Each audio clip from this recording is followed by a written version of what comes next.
Oke, assalamualaikum warahmatullahi wabarakatuh. Ketemu lagi bersama channel saya.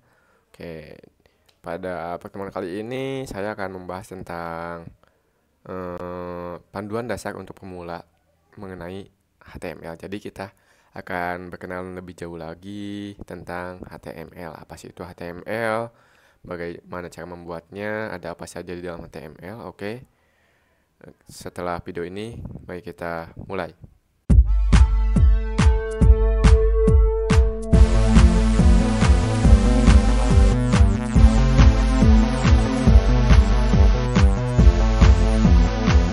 Oke, sekarang kita mulai ke HTML. Yang pertama, pengenalan HTML-nya terlebih dahulu ya. Apa sih itu HTML? Nah, HTML itu eh, Hypertext Markup Language, kepanjangannya ya. Jadi adalah bahasa markup standar untuk membuat dan merancang halaman web. Nah, mengapa HTML penting? Nah, HTML itu merupakan dasar dari semua situs web. Memahaminya adalah langkah pertama untuk menjadi web developer.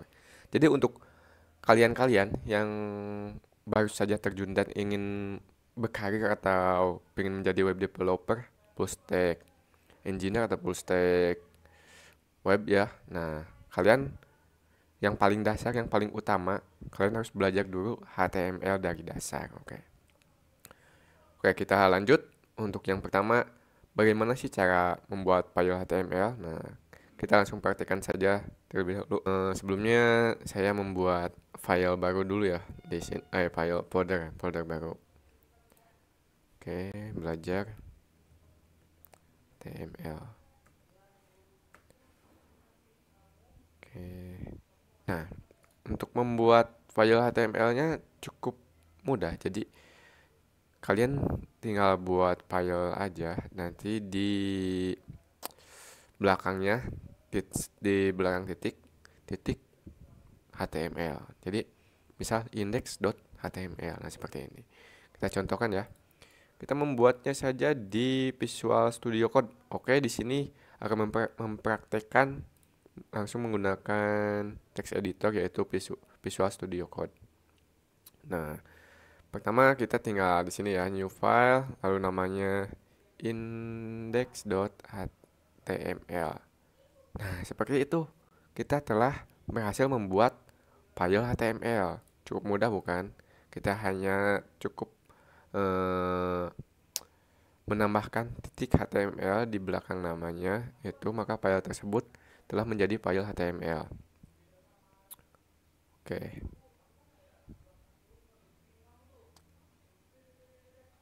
Kemudian kita akan masuk di dalam HTML itu ada apa saja. Jadi kita buka dulu ya. Jadi kita sisa double klik kayak gini, maka HTML-nya akan terbuka seperti ini. Nah, index.html terlihat di URL-nya, tetapi di sini kosong karena kita belum isi apa-apa. Nah, kita akan coba mengisikannya dengan paragraf ya. Jadi paragraf di sini tuh di HTML itu menggunakan tag P. Nah, tag P. Beda HTML itu ada tag pembuka sama tag penutup. Bedanya adalah yang tag pembuka seperti ini. Nah, seperti itu. Nah, ini otomatis akan dibuatkan tag penutup ya dari Visual Studio Code-nya langsung. Jadi untuk tag penutupnya itu berbeda, ada simbol slash ya, seperti ini garis miring. Nah, seperti ini. Jadi bagaimana untuk menampilkan sebuah konten yang ada di text editor ini ya, dengan diapit antara tag pembuka dan tag penutup. Oke, seperti ini. Ini adalah paragraf pertama. Oke, kita save.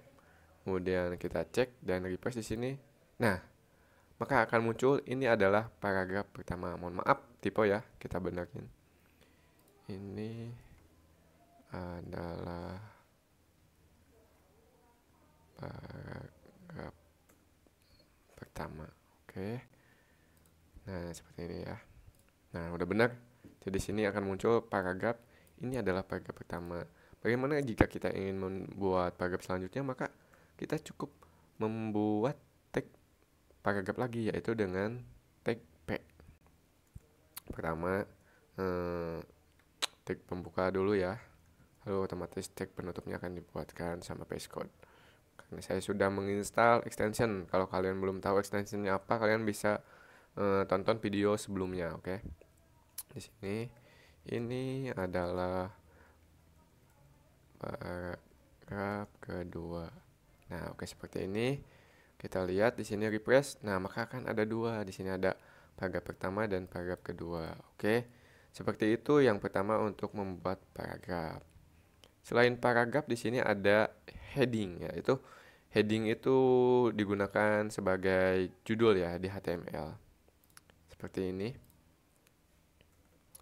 Heading itu kita gunakan menjadi H1, H2, H3 sampai H6. Jadi ketika angkanya semakin tinggi, maka ukuran hurufnya itu semakin kecil. Seperti ini ya, buat H1.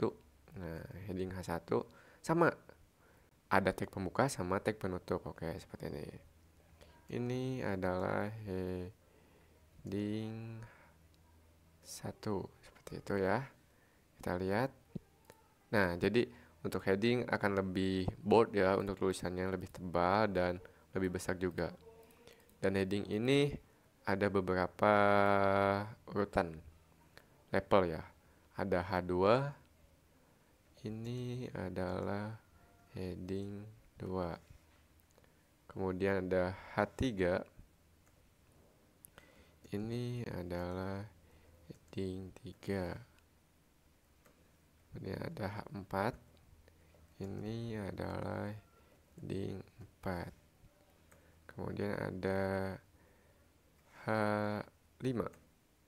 Ini adalah heading 5. Dan yang terakhir H6. Ini heading 6. Nah, jadi si penguatan level di heading ini semakin besar angkanya ya, semakin besar misal H6 gitu. Nah, maka tulisan yang judulnya tuh makin kecil, jadi bisa digunakan untuk sub-sub judul seperti itu ya. Kita save. Nah, ini kan yang pertama heading 1 ya, H1. Kita coba refresh. Nah, seperti ini. Maka semakin besar headingnya, maksudnya H1, H2, nah angkanya semakin besar levelnya, maka si judulnya di sini pun akan semakin mengecil teman-teman ukurannya seperti itu ya. Pentingnya heading itu untuk struktur dan SEO. Jadi heading tuh membantu pengguna dan mesin pencari memahami struktur konten ya. Oke, selanjutnya kita mengenal bagian utuh, kerangka utuh dalam HTML. Nah, kerangka untuk HTML yang pertama pasti kita akan menggunakan doctype HTML seperti ini ya, doctype HTML. Nah, seperti ini, dan jangan lupa ditutup dengan tag HTML. Nah, seperti ini ya. Jadi di sini tuh memberitahukan bahwa file ini tuh type-nya type HTML gitu dengan doctype HTML ini. Kemudian ada apa? Oh, salah.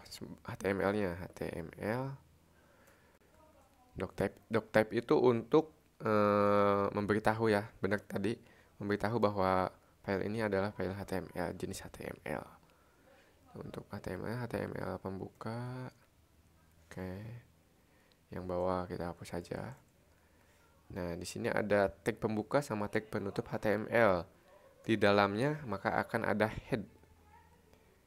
Head ya. Nah, head ini berguna untuk judul dan ngelink ke CSS. Nah, misal untuk judulnya title. Nah, title ini berguna untuk judul yang bagian di atas di sini, index.html. Kita coba tambahkan ya. Coba bisa HTML. Nah, seperti ini ya. Maka judul di atas ini akan berubah. Kita lihat. Nah, maka seperti ini titlenya ya. Coba bisa HTML. Kemudian nanti Di pertemuan selanjutnya akan kita lebih bahas lagi untuk apa saja sih yang ada di head tersebut. Nah, kemudian di dalam head tersebut akan ada, bukan di dalam head ya, di bawah head tersebut akan ada body. Nah, oke, saya jelaskan. Untuk bagian head tersebut ya, sebelumnya, bagian head itu mengandung metadata. Jadi bisa untuk judul seperti title, untuk link ke style sheet atau CSS dan lain-lain. Nah, kemudian di bawah head ada tag body. Nah, body ini seperti manusia ya, ada kepala, ada badan, sama ada kaki. Nah, di HTML juga sama lengkap seperti itu. Ada kepala, ada badan, sama ada kaki. Nah, di bagian body ini mengandung seluruh konten ya. Jadi isi kontennya ditampung di bagian body. Eh, Seluruh konten ditampung di halaman bagian body ya, yang dapat dilihat pengguna seperti teks, gambar, video, dan lainnya.